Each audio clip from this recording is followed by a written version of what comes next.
Can you remember when David said, "What shall I render unto the Lord with all his what? Benefits." Yan ang nakakaligtaan natin, mga kapatid, kapag hindi natin binalikan yung mga ginawa ng Diyos sa buhay natin, wala tayong halos pasalamatan sa Diyos. Eh kasan, mga kapatid, na wala na tayong maisip na pasalamatan sa Panginoon kasi hindi natin nilulook back yung ginawa ng Panginoon sa buhay natin. Kasi mabuti pa yung nagbigay sa atin ng ulam, may utang na loob tayo. Pero sa Panginoon, hindi natin ikilig. Tinitignan na may utang na loob tayo sa Panginoon. Ang punto dito is this. Tignan mo kung sino ka bago ka naligtas. Nung nakilala mo ang Panginoong Jesucristo at na-met mo ang Panginoong Jesucristo, mga kapatid, doon nagbago ang lahat. Doon nag-change ang lahat. Nakakala mo wala ka ng pag-asa, pero na-realize mo na may pag-asa ka pala. You realize that God is rich in forgiveness. Now think about this.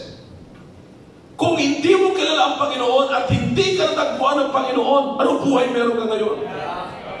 What I'm trying to tell you, brother, is this. Ilang taong tayong namuhay na wala tayong kinikilalang Diyos. Pero kapatid, kung babalikan mo yun, lahat ng yun, at aalim mo, tatanggapin mo na wala ka talaga kung walang Diyos. Lahat ng bagay na yan, nung nakilala mo ang Panginoon at nagkaroon ka ng bagong pag-asa, nagbigay sa iyo ng katakot-takot na kasiyahan. Think about your past. Consider what God has done in your past. Kung paano ka piniisa ng Diyos, kung paano ka binigyan ng tamang pag-iisip ng Diyos. Gaano kayo kasaya nung kayo ay naligtas? Na ang tinanggap mo ay totoong Diyos, bugtong na anak mo, dumaan sa 42 generation. He came to save you. Remember the first day na nanalangin ka, tinanggap mo ang Panginoon bilang sarili na kapagligtas. Sabi nila, hindi na dapat manalangin. Hindi pa sila ligtas hanggang ngayon eh. Wala mo sila tinatanggap eh. Kaya sa isip mo tanggapin yan, o vocal na pagsalita, panalangin pa rin yun.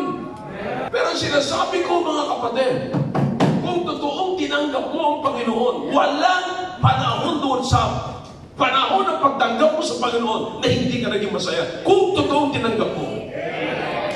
Ngayon, kung hindi mo pa naramdaman yung ganong klase kasiyahan sa pagtanggap sa Panginoon, kung sisain mo mabuti.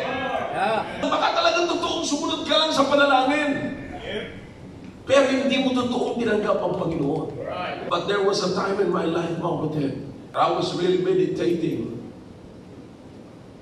how great my God is. Hindi ko maisip na bumaba siya galing sa langit para lamang abutin ako. But God commended His love for us. And that while we were yet, Christ, what? Died for us. Sino ka o tao para mamatay ang anak ng Diyos para sa iyo? And so the Bible says, when they heard it, they gladly received. Sino sa atin ngayon makapagsabi, yes, masaya kong tinanggap ang Panginoon?